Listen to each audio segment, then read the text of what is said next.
Hello, everyone, and welcome to the midweek program at the J.C. Raulston Arboretum. My name is Blake, and I'm the education assistant here at the Arboretum. And today we are in the Japanese garden because it is unreasonably hot, but the tree we are sitting underneath is very, very, very nice. It's probably the shadiest tree in the garden. There's a nice little microclimate we got here, and that's great because we've got a garden conversation for you today. We have Pat McCracken from Garden Treasures Nursery, as well as Mark Weathington, our director, here to have a conversation about nurseries and plants and wherever their hearts may take them. We are here for the ride, and we are ready for it. Those of you joining us on YouTube, feel free to like this video and subscribe to our channel and leave a comment down below. And with the announcements out of the way, I will pass things over to Mark to have a nice garden conversation with Pat. Thank you, Blake. Welcome, everybody. Love having everybody join us here. I really like these weeks where we do garden conversations because I get to talk with people I find interesting, and it's always interesting to me, people that I feel like I know. I learn a whole lot during these things. So I'm here with Pat McCracken, who many in the area would know well, but people all over the country probably know many of his plants. Pat is the owner of Garden Treasures in Wendell, North Carolina. And we're going to get around to that in a minute. But I will say, to go off of something Blake said about, our plant sale and giveaway, which people always ask, how do we get plants from the Arboretum? It seems like right now the best ways to do that are to be a member and get plants from us, or to get plants from Pat, because I think Pat is probably growing more plants from the Arboretum that you can't get anywhere else than probably anything anywhere else in the country. Things that aren't readily available that we're growing to evaluate, but things that are interesting. So Pat, thanks for joining us. How about first, I'm always curious with people, what brought you into this horticulture world? I'm not 100% sure I know the answer to that question. I can just tell you, I moved around a bit as a kid. Born in New Orleans, we moved to Montana, Tennessee. I've been here the majority of my life. We left New Orleans when I was 4.5 years old. My parents have no background in the nursery industry or plant industry. And to this day, I could draw to scale our exact yard, all the plants that are in it, from when I left at 4.5 years old. When you hear little kids say, "Oh, I want to be a fireman or a policeman," I wanted to be a taxonomist. I didn't know what in the heck a taxonomist was. It was just the only word I knew that had to do with plants. Wow. Do not want to be a taxonomist. But that's 4-year-old. I want to be a taxonomist. So I'm always envious of that because I didn't discover plants at all until I was in college, and realized immediately when I took a plant propagation class that was what I was going to do forever. My family is from New Orleans, and if I think back to my first memory of noticing plants in a garden, it was my great-grandmother's little back garden in New Orleans. So have that in common.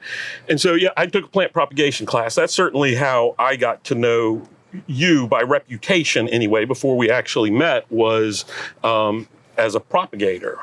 Pat, long before I moved to Raleigh, I knew Pat by reputation as a grafter and somebody you sent plants to that were difficult to propagate.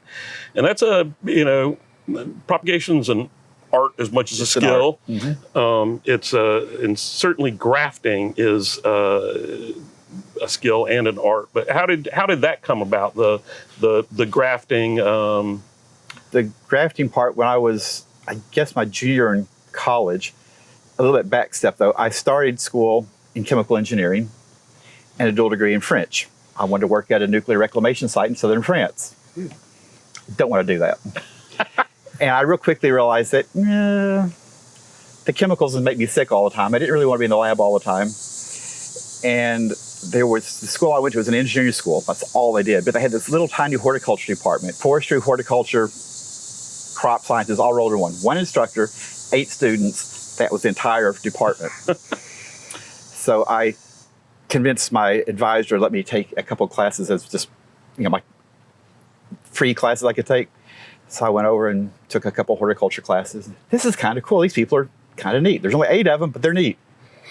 And the instructor real quickly says, this school is not for you. If you want to do plants, you can't stay here. It's an engineering school. So I transferred my junior year to University of Tennessee. And when I walked in the door, there was, at that point, about 80 undergraduates.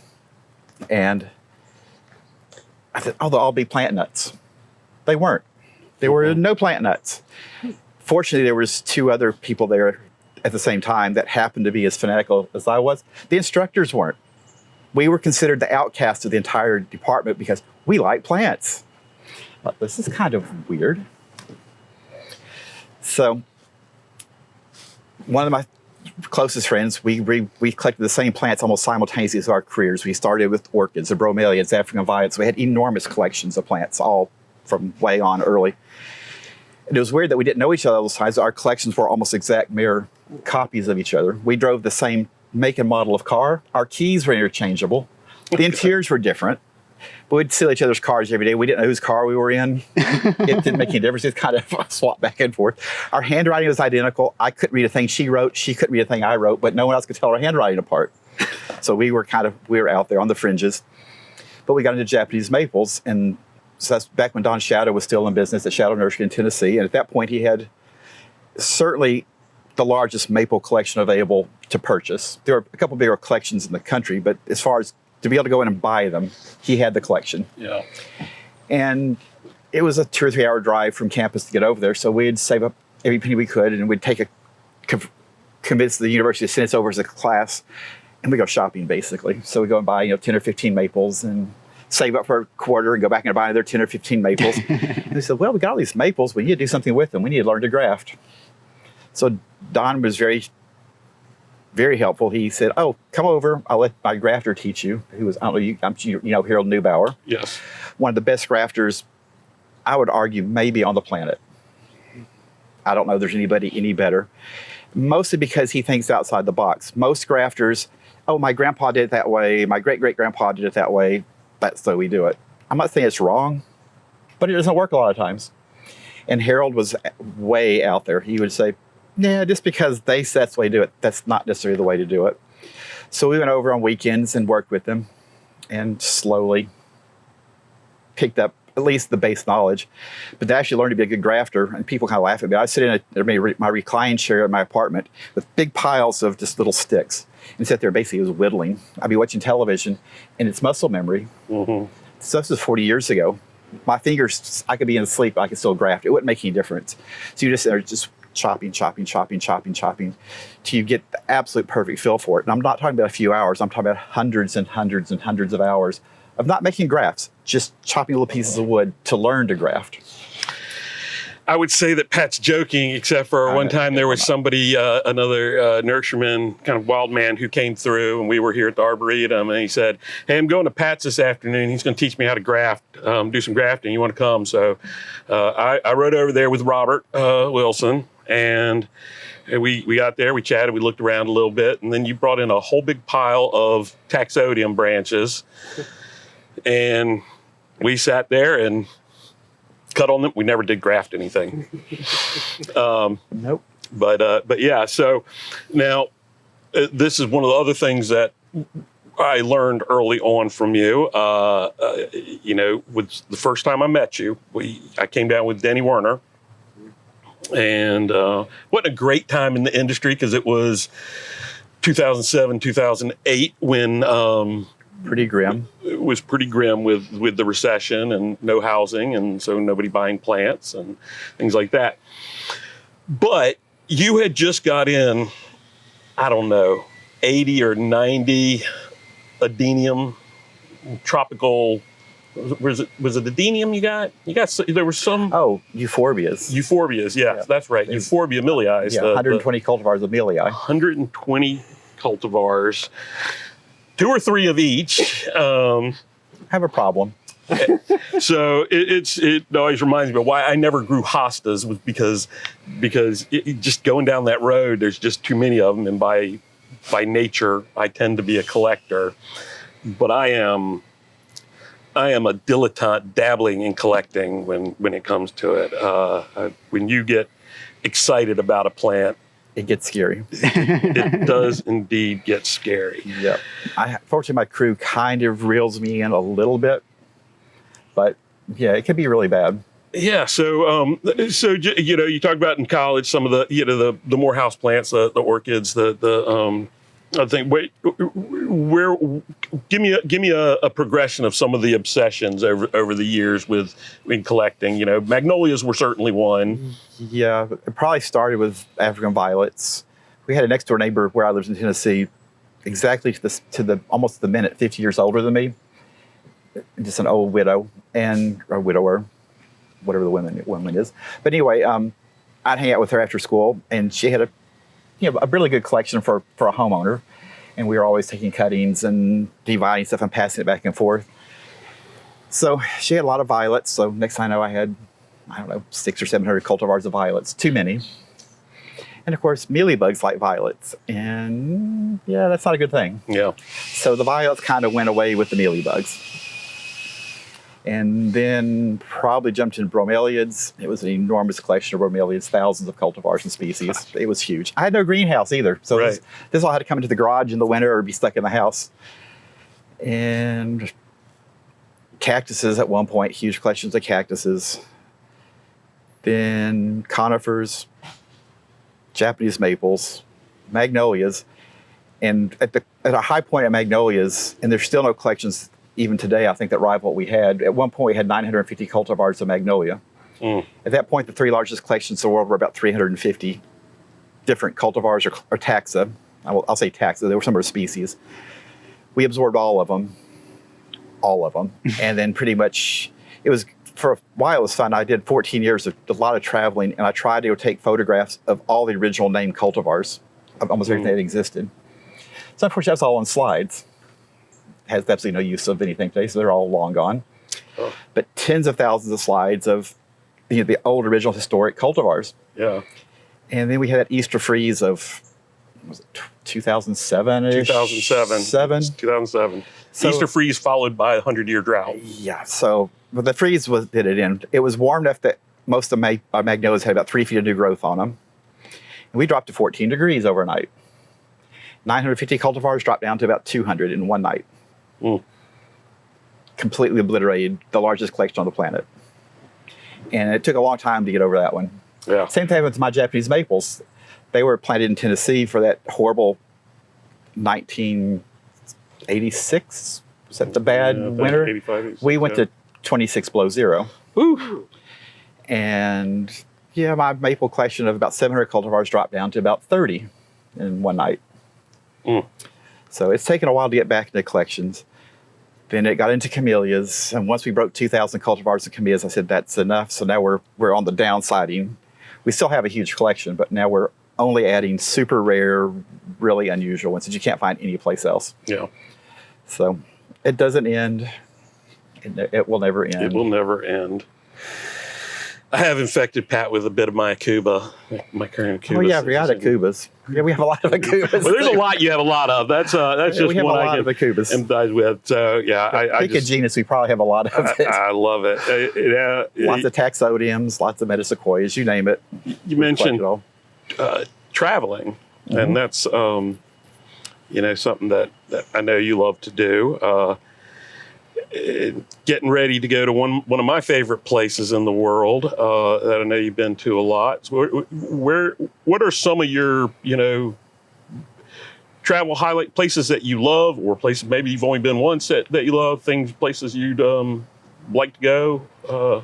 Just as far as overall favorite for multiple reasons: fantastic people, fantastic scenery. Everything about school is I love New Zealand, period. It's my home away from home. When I get off the airport in New Zealand, I feel like I'm back home. I don't feel at home in the United States. I feel at home in New Zealand, which is kind of odd, but I've spent probably a year out of the last 20 in New Zealand. Spent a fair amount of time in Australia.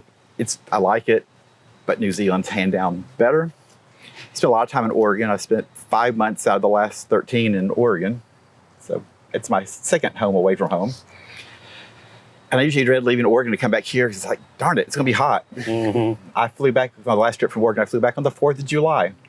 It was 106 on the 5th of July. Yeah. It was 48 degrees when I left Oregon, and it was 100 and something when I landed in Raleigh. And I said, "This, let me get back on the plane and go right back." Yeah. So every place I go has a lot of interest. I've spent a lot of time in the U.S. I've driven across the country multiple times, spent months just driving around out in the deserty parts of the central and northwestern parts. I collect rocks as well, which we talked about a little bit earlier. I probably collect rocks as much as I collect plants. So I have an enormous collection of rocks. Too many collections of rocks. But I feel almost more at home running around the desert out in Oregon someplace with nobody around for hundreds of miles than I do any place else. I get that. I don't get the rock thing. That I don't get. But hey, to each his own. You know. So you have a flaw. That's right. Can't help it. That's right. Now I'm with you on New Zealand. God, they can grow anything there. The scenery is beautiful. Now, when you go there, are you usually traveling around by yourself?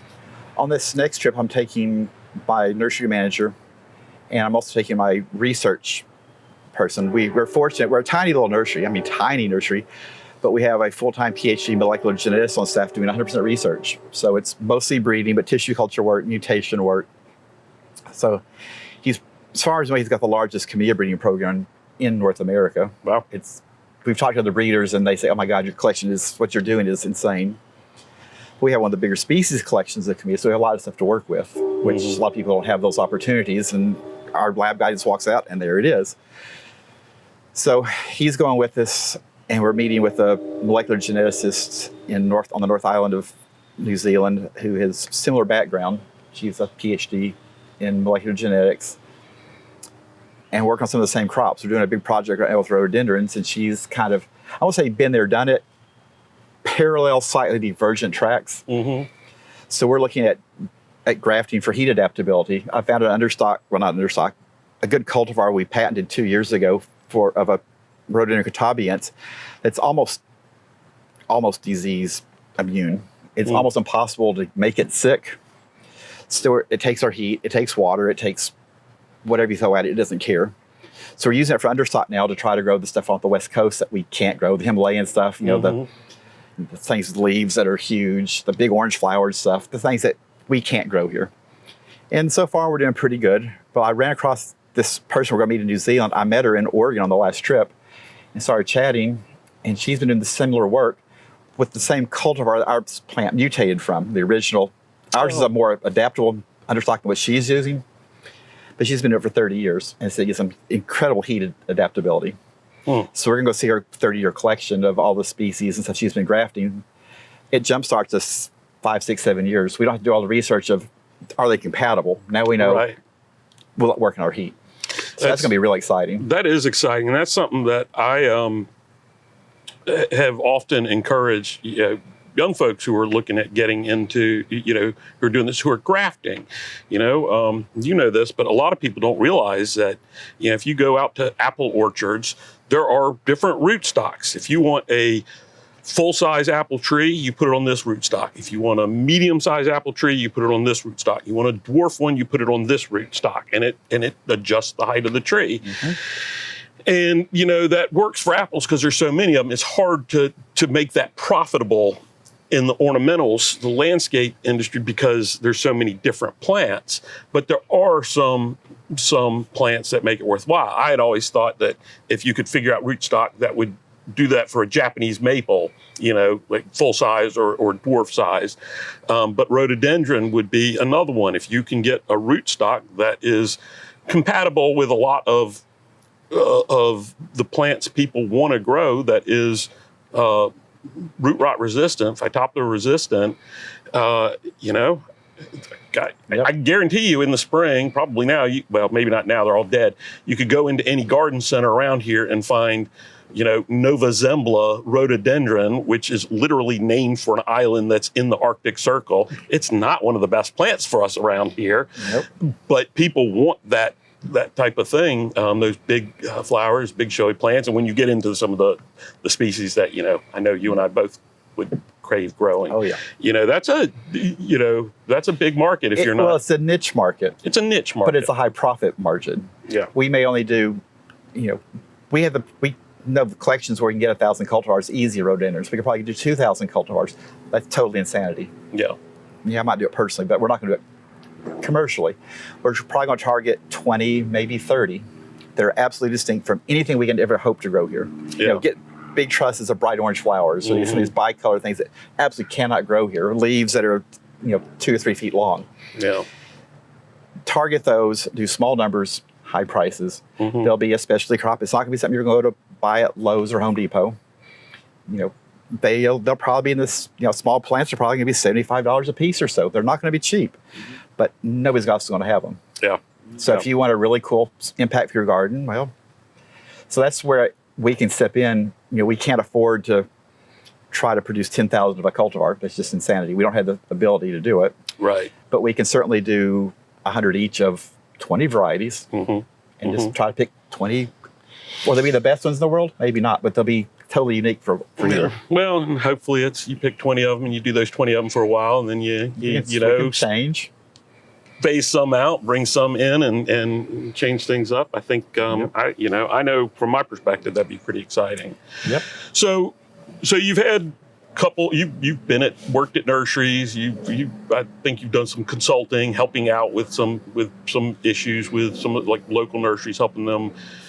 Had your own nursery for a while, started up a new one. So tell us about Garden Treasures, because this is a great Garden nursery. Treasures is a pretty big break for me. All my background from college on was wholesale production, period. I worked for a couple big wholesale nurseries. I worked for Taylor's Nursery here in Raleigh as their propagator for 13 years.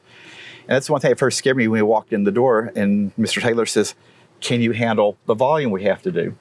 I'd never done more than maybe 1,000 cuttings of anything. He says, "We do 80,000 of individual cultivars sometimes." I said, "Oh my God." He said, "Yeah, we're doing about, at that point, I think it was 250,000 cuttings a year." And I was kind of like, oh my God, this is a lot of plants. They're up to, I think, 1.8 million now. I'm not there at this point, but I don't care if it's 10 million, 100 million. Give us the space, give us the people, give us the money. The numbers mean nothing. Right. But when you're first in there, it's like, oh my God, you need 80,000 of that. That's insane. And that's like, that's a day's work. You just step in and do it, and you're done with it. Right. So it was a bit terrifying. But the bad thing about wholesale is, as you well know, the plant palette's fairly limited. Taylor's Nursery is one of the few exceptions. I think it's partially being here. A lot of the stuff I funneled into when JC was alive, a lot of things that you won't see any place else in the country. I always, I've spent most of my professional career in Raleigh, and in a way, we're almost oblivious to the wealth we have around us. And I mean wealth financially, I mean wealth botanically. Oh, yeah. I've traveled the world now. I would argue there's more diversity within 50 miles of here than probably any other spot. You could take a 100-mile circle, any place on the planet, and drop it. I think we're better, probably. I would not disagree with you. And I know I've heard a story. You did some grafting of some of the English hollies, Ilex aquifolium. There's still a few over in the old garden over here. And now, tell me how you did that, because I heard that was you were rooting and grafting all at the same time. Some I did that, yeah. And I'll get back to your original question. I know we're kind of diverging, but that's okay. I'll work around to it. But back when JC was still alive, one of his grad students, his postdoctorate student, was working on looking at root stocks for heat adaptability. And that particular time, it was hollies and birches. She wasn't a grafter. I was. So I got sucked into the project with them. So we grafted a lot of English hollies, which we can kind of grow here, but they're not real happy here. So we grafted on the Nellie Stevens holly, which is probably the most heat-adapted, water-tolerant, disease-resistant holly in existence. You can't kill it. Yeah. I mean, you've tried long. Yeah, I know. You can't kill them. We tried multiple times with some of those. I'm losing this. You've shredded them. I think they still keep coming up. Yeah. So they're almost impossible to kill. So we're using that understock, and on birches, we're using river birch understock, which I've got European birches that have been in the ground for 35 years now with trunks this big. They look great. Otherwise, you put one here, they're dead in about 4 or 5 years if you're lucky. Yeah. So that project was the heat tolerant. That's where the heat tolerance work started. But it was nice working at Taylor's, because at that point, we were probably producing about 1,800 taxa wholesale, which, again, that's what you're raised with here. You think, oh, well, that's okay. But you start realizing there's not many places on the planet If you took all the specialty retail nurseries in an area, would have 1,800 taxa. No. And here's a wholesale nursery doing it. So again, spoiled, I think that we have the richness here, but even that wasn't enough. You know, JC had kind of pushed me in that direction, which I think was pretty awesome. He certainly wanted me in the plant industry to get cool, weird plants out. Right. But he's thinking more wholesale. But I think it wasn't, in the long term, it is limited. Yeah, we're doing 1,800 cultivars or taxa. I want to do 10,000. Right. We're probably doing upwards of 5,000 or so now. And when you're kind of laughing about how much of our breeding we've propagated, the majority of it probably. I can't say that all in production. Yeah. But our personal collection is a massive collection. And we kind of, every year or two, we change through. We'll add something, take something away. We can only do so much in our space. So a lot of times, if you want it, you better buy it because we have one plant, and you may never see it there again. Yeah. Yeah. So that makes it kind of fun for us. And, you know, I'm at the nursery every day, and every day I walk through the greenhouse, I say, oh my God, where did that come from? I didn't put it there, I don't think. Aliens, I don't know where this is coming from. Nobody at the nursery claims they put this stuff there. But all of us, every single day, we find something new at the nursery, which is kind of exciting. Mm-hmm. And of course, we've also done a lot of introductions and things over the years. We find lots of mutations. We've done a lot of breeding work. And people keep, oh, you guys are so lucky. You find all this stuff. It's not luck. We're extremely observant. We've trained ourselves to walk around. And if there's a little spot on that Akuba, I can already tell you how many spots on that leaf I've been looking at for a while. And if the next one has 10 times more spots, that catches my attention. The average person will walk by it and say, whatever. I'm not saying we need another 10 spotted Akuba, but the point, you do. No. But the point being is we are looking all the time. So we can find a new sport almost every single day, every day. Well, and that's, you know, Japan, people talk about all the plants in Japan. We go there and there's all these things, and it's because they are growing things out from seed, which is, if you're doing any breeding work, you have to do that. That's not, I don't think that's the main way you are propagating plants. No. You know, you're doing cuttings and grafting things, but, you know, that you get variation when you're doing, you know, but when you're propagating your plants, you're not buying them in from a big liner producer. You're propagating your own plants, cuttings, graftings, whatever. You're looking at the plant because you got to get the cuttings at the right time. You got to get the right thing. And when you're going to get cuttings, you are going to get you want the same thing you are propagating to go on, but you're also noticing if something is different. Yep. And a lot of people don't want the different. No. A lot of wholesale nurseries, particularly wholesale nurseries, their whole thing is absolute uniformity. They want that cookie cutter stamp, same color, same shape, same everything. The same leaf arrangement on every plant. It's got to be exactly the same, if they can. But when we were in grad school, we went to a couple of big nurseries down in Texas and Louisiana and Florida. I mean, these are, you know, multi-100-acre container nurseries. You drive across the field, like, oh my God, look at that really cool yellow plant over there. Yeah, put a flag in it so we can rogue it out and throw it away, right? They said, no, thank you. We're going to take that out and we'll burn it today. Yeah. I said, but can I have them? They said, no, we're going to burn it all. So anything that was, I mean, if you could drive by it, see it in the car, driving by, oh, there's a cool yellow and there's a white margin one. They burned it all. They had no use for it. Elysium, Florida Sunshine was found in the row of a big wholesale nursery. Yep. Tony Avent was allowed to take it, but they would have rogued it out and you know, ground it up, composted, burned it, whatever, because that's not their business, and that's fine, you know. But it's a shame when they won't let something. You know, it disappears because people won't let you have it. Well, that's what always surprised me when I was working at Taylor's Nursery. I've consulted for them for almost 30 years after I left working for them, but their field operation out in Franklin County is about 3,000 acres of tree production. It's a huge farm, so quite literally thousands of miles of rows.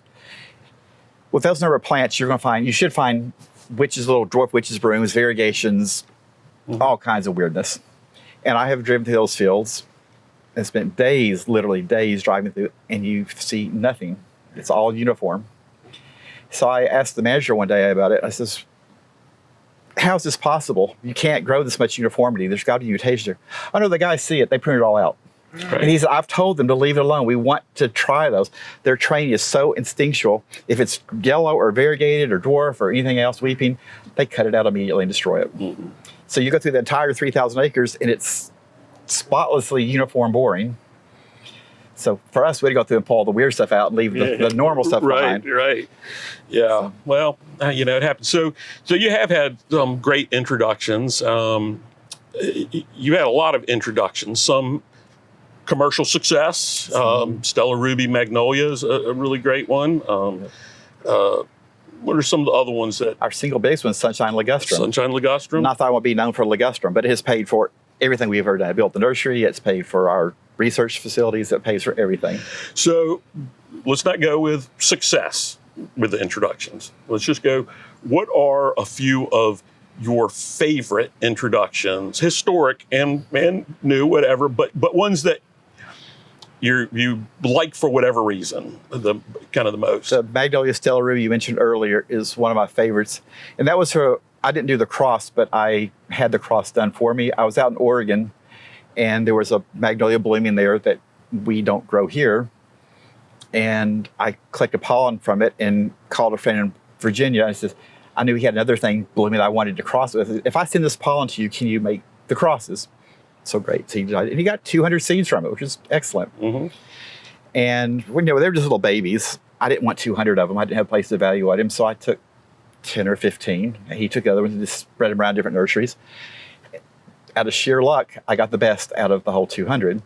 But it's kind of, if you know anything about breeding at all, but if you take like something black and something white and cross it, you'll probably get a few whites, a few blacks, a whole bunch of gray, but they're going to shade from dark grays, light grays. Mm-hmm. But to be in that spectrum of someplace between mom and dad, some way or another. So a tall mom and a short dad, you'll get tall and little and everything in between.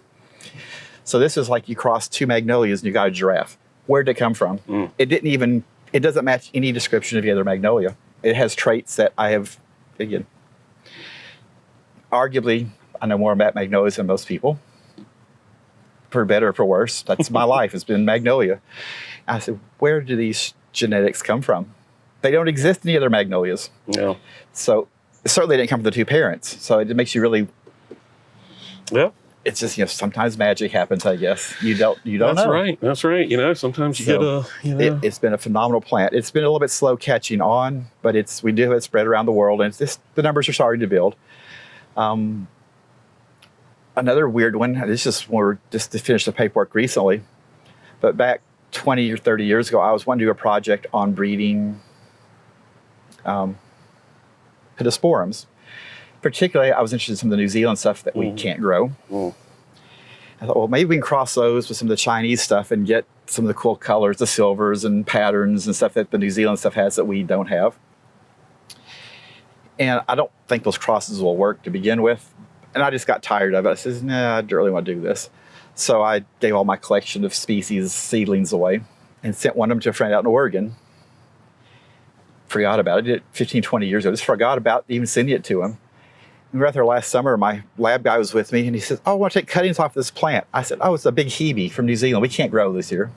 It looked like a hebe. It had long, skinny leaves, this little ball. We can grow them now because they're Veronicas now. They're Veronicas. So now they're easy to grow. Now that they're no longer Hebes. Yeah, that's right. Now they're easy. So then the friend that owned the place, he came out a little bit later and said, did you see the pittosporum you gave me 15 or 20 years ago? I said, no. I said, you're talking about down next to the big hebe. No, the thing you think is the big hebe. So it's a species that would look like an overblown wax myrtle. There's one in the lath house here. It's just this big, scraggly, but ugly thing. Tony even has one that's even more ugly. It's not a pretty species. Just think very open wax myrtle. And this at 15 years is about 6 by 6 feet, this perfect half ball, screamingly dark green. I'm not a fan of green meatballs, but and I know the industry wants green meatballs, period. They don't care what genus it is as long as it's a little round ball. They don't have to trim much. So they can stay in front of their house. So we showed it to our marketing guy, and he said, oh my God, this is a total game changer. He said, there's no pittosporum that looks like this, and there isn't.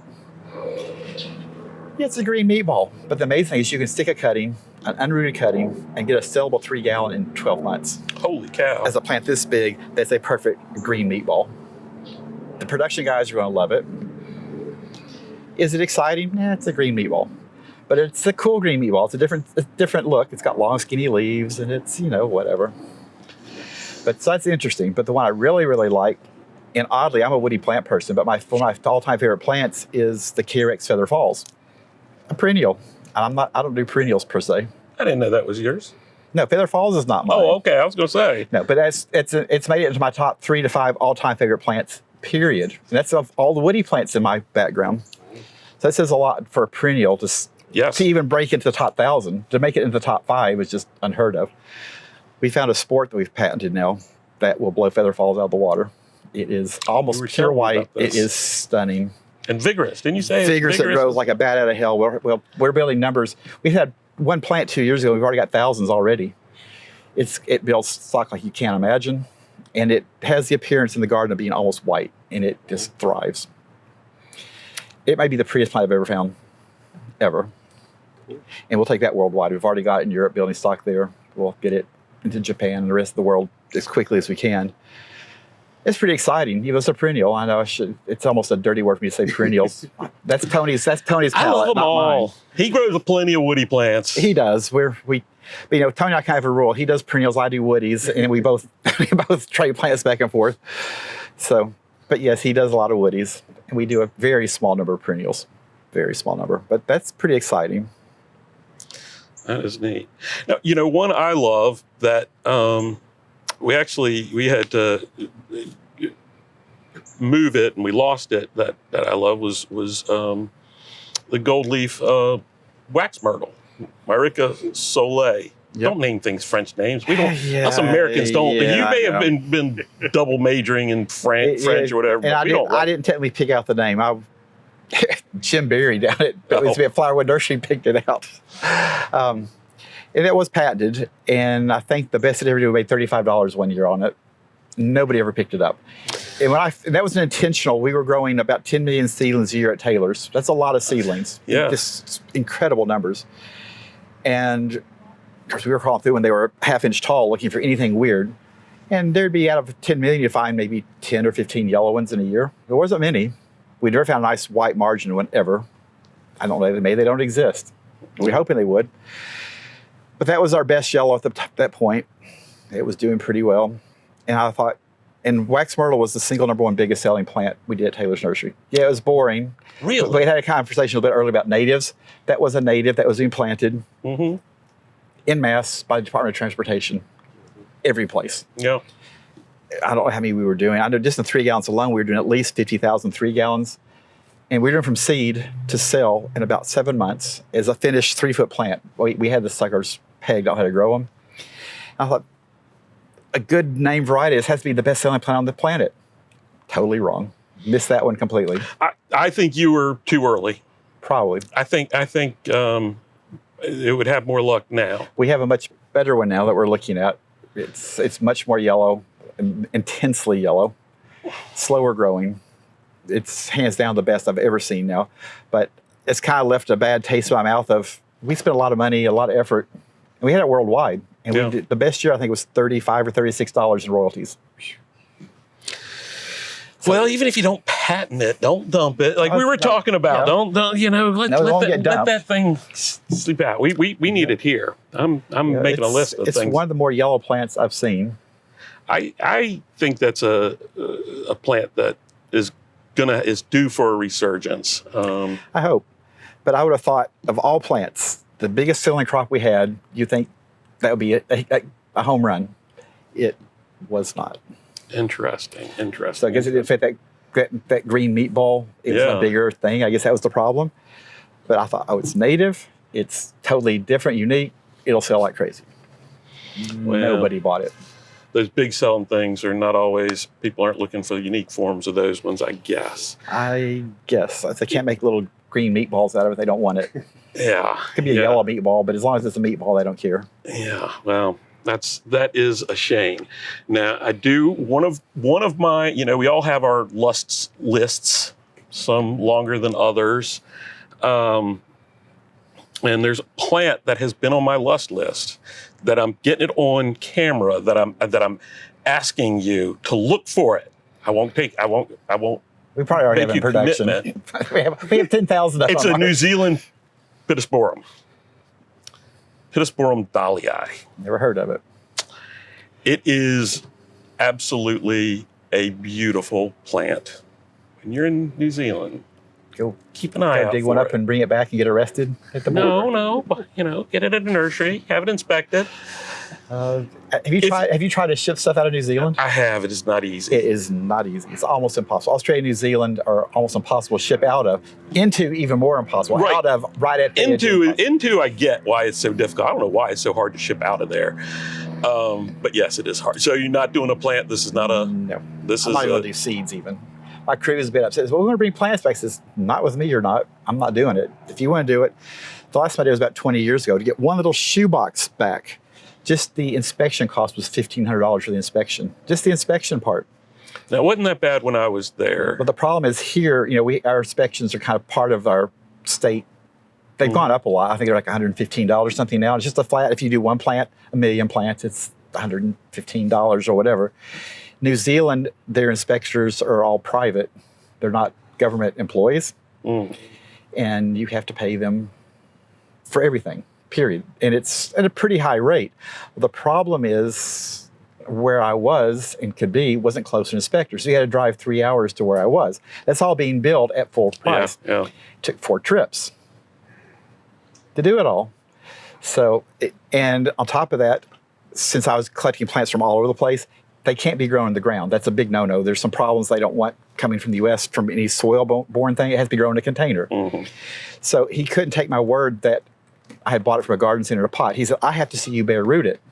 So you're sitting there bare rooting and washing plants, and he's charged you $2 or $3 an hour to sit in and bare root and wash plants. Well, it's probably even worse now because now it's that wouldn't even go for that has to be from a certified nematode-free nursery, or else it's a 3-day nematode test once it's bare root. So the UK, where you used to be able to go around and get plants and then have them all inspected, now they have to be inspected at each nursery. I'm not going to do that anymore either. And the penalties are enough that no nurseryman is going to let you have somebody else's plants inspected at their place. So I haven't done that in a long while. So you can't do what you used to do is go around for a week, 2 weeks, a month, and gather plants and have them all staged somewhere and have them all inspected and go. You have to do it along, which means you can't do what you used to do. And my biggest shipment back from England, I spent 3 months there collecting, and all of his garden centers in England, Belgium, Holland, maybe a little bit in Italy, and took everything back to Hilliard Arboretum. They let me use one of their greenhouses to store everything, and had it all inspected from there. And it was 3 or 4 pallets on air cargo back, over 1,000 plants. And it didn't cost me what it would cost to get a little shoebox out from New Zealand now, or then. It was easy then. My UK story, I was with 2 other people being funded by one person who was not with us, but was funding all of our travel, all of our plant purchases, everything. And we were in the UK, and we were bringing all our plants to one nursery. And we weren't even staying to get them to wash them and inspect them. They were going to do that for it, wash, inspect, and shipped back. And so got back home and emailed with the person and didn't really hear anything back. Kind of nothing. Would get an email every now and then. Say, oh yeah, haven't been able to get to it yet. And then finally stopped hearing anything. Somebody else gets in touch with me and says, who I had gotten plants from, who knew where I was staging all the plants. They said, hey, this person, they just sold their nursery. They closed it down. Well, I was got back in touch with the person. He's like, no, we can still do it. And I was like, how about this? You put me in touch with the person you're going to have to do it, and I will pay them separate from you. He's like, no. Finally got to the point where I was looking up, my schedule was busy, but I was like, it wasn't just my money or Arboretum, it was somebody else's money that was doing this. And it's like, all right, I found a block of 4.5 days. I could fly out after something I had and fly back in the morning of something I had and get there and just knock myself out, get everything washed, get inspected, and get it back. And right about the time as I was just about to buy that plane ticket, one of the people who worked at that nursery was hired by the other nursery who let me know, and they brought all the plants there, had them inspected and shipped. They arrived in terrible shape because it's a nursery that does not mail order plants, but they made it back. But But yeah, it's, And that was the old easy days. That was in the old easy I'm not days. doing it anymore. It's just not worth the effort. It is hard for sure. And on top of that, we can get most everything we want in the U.S. now. We've got so much stuff here. Yeah, you might want to get Pittsburgh Dahlia or whatever. There's probably somebody in the U.S. that has it if you look hard enough, I suspect. There's probably some weird little collector someplace. The only collector I know of keeps telling me he has it, but that it's a bear to propagate. And then he sent me his some of all of his Pittosporum, and none of them were What he said. none of them were Dahlia. Oh.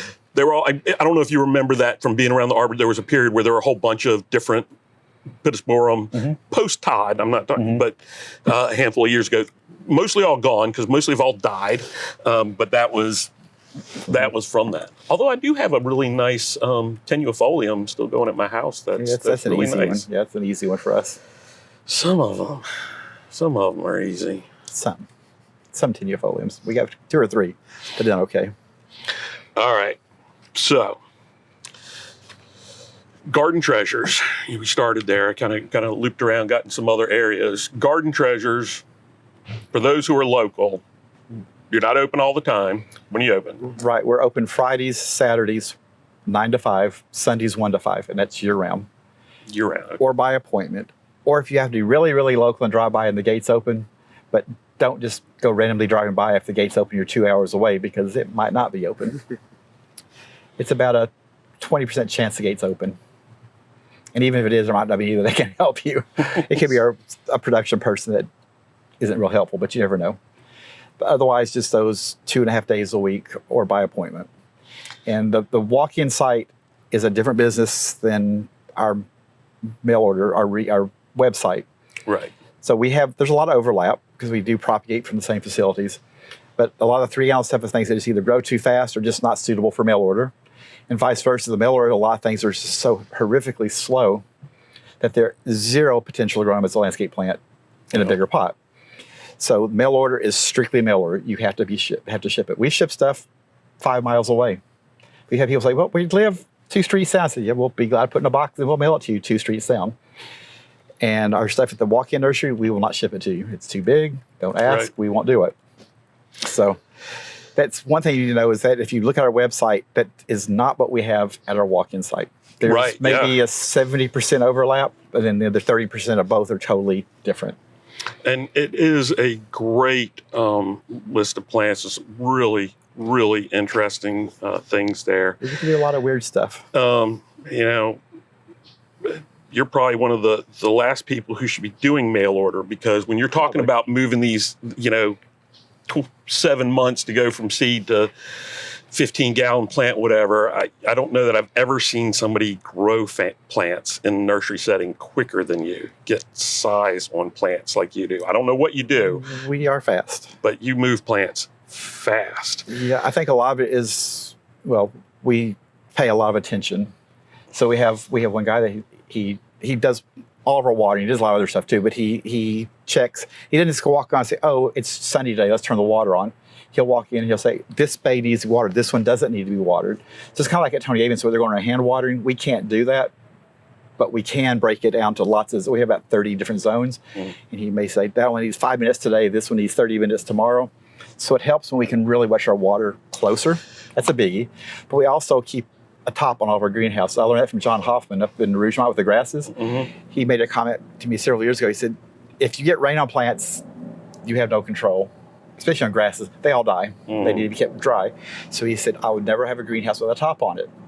I said, well, that kind of applies to woody plants. We get a hurricane back, was it Hurricane Fran or Floyd? One of those ones way, way, way back. Mm-hmm. I started growing, that was when I was doing daphnes. I had 50,000 daphnes in pots on the property.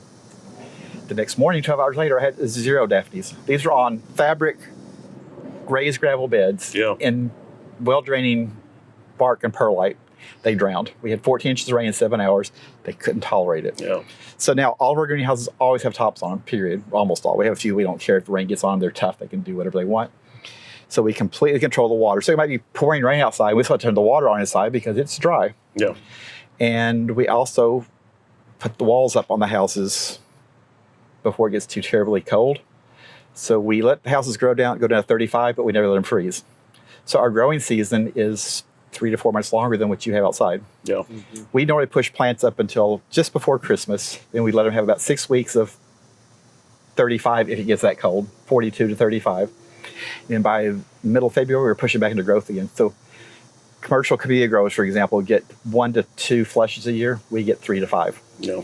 So we grow it. Every flush is, we're growing it twice as fast. We get that many flushes. Yeah. So our crop turn is twice as fast. The water is an interesting thing too, because that's something that I learned visiting places in the Netherlands, and I've heard the same thing from gardens and nurseries in Germany.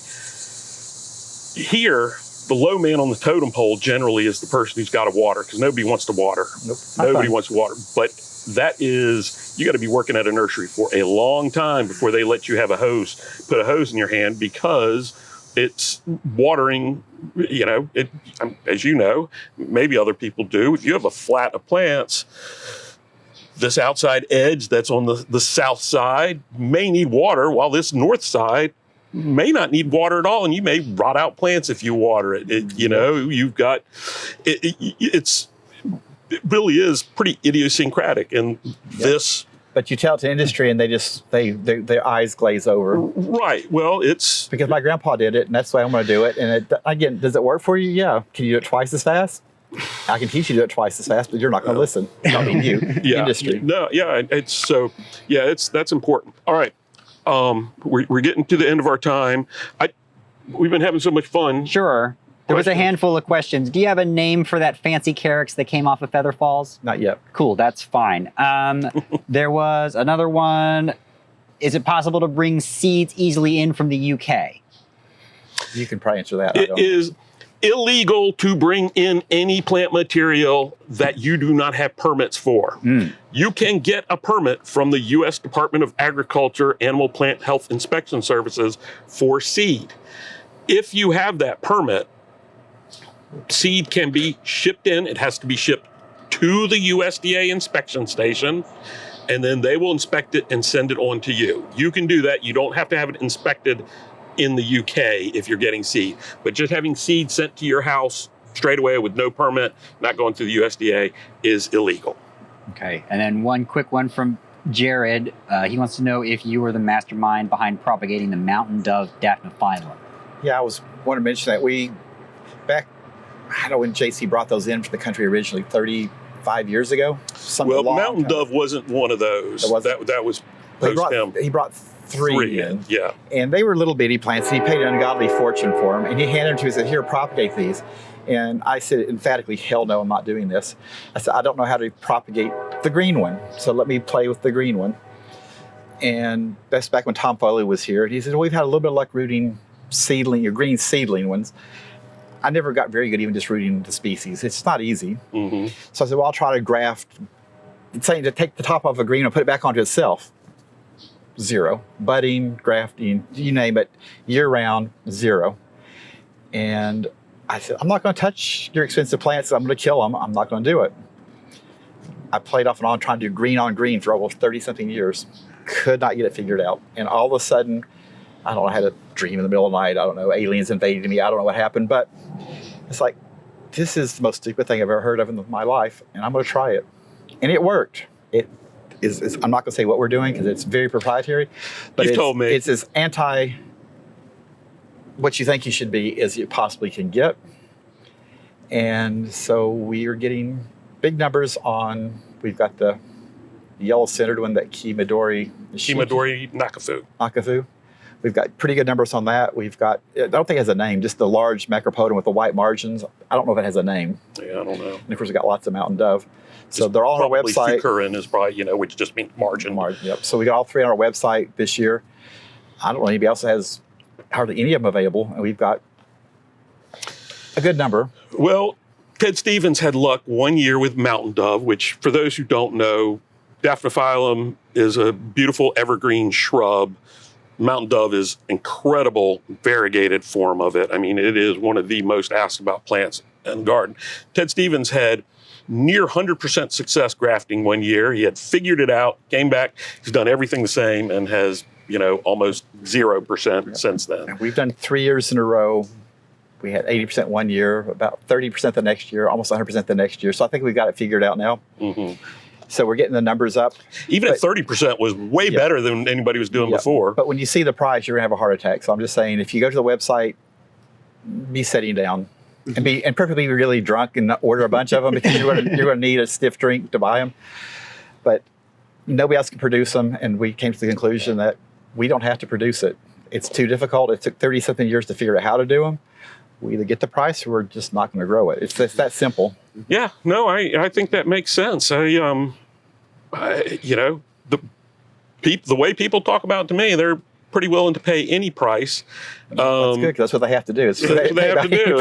And I will say, if you want to see it go, if you want to make yours on your website look cheap, every once in a while, we get one from Pat and we put it in an auction, and it goes for a lot more than what you can go to his website and get it for. Which, if you go to his website and look at the price, you'll understand how high it can sometimes go. But that's but we sold about 10 in one day, so that's good. There you go. There are people out there that don't care.